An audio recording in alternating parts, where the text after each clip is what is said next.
Teka. Hindi siya Amerikana, hindi rin siya Koreana, hindi isang Britanya, hindi rin taga Kenya. Siya ay Pilipina na isang morena, pwede ring mistisa, nakakagayuma.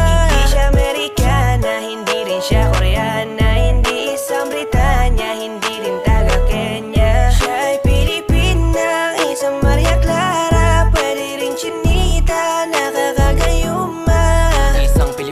Na perpekto ang pagkahulma. Sa kanyang kagandahan di ka na magtataka. Malusog na puno at sagana ang mga bunga. Kaya pag nakita mo talagang ikaw ay madadala. Kaya bigla nabuo na talaga ang aking mundo. Kasi na sila yan ang pangarap ko. Binibini mahiwaga makinaka pa sa tala, talagang hindi ka maalis sa isip ko. Napakasaya pag siya na ang naging regalo. Isasama ko na siya sa aking mga plano. Hanggang sa makasakay kami sa eroplano. Kaya dapat ito siya sa piling ko. Dadalhin ka sa dambana.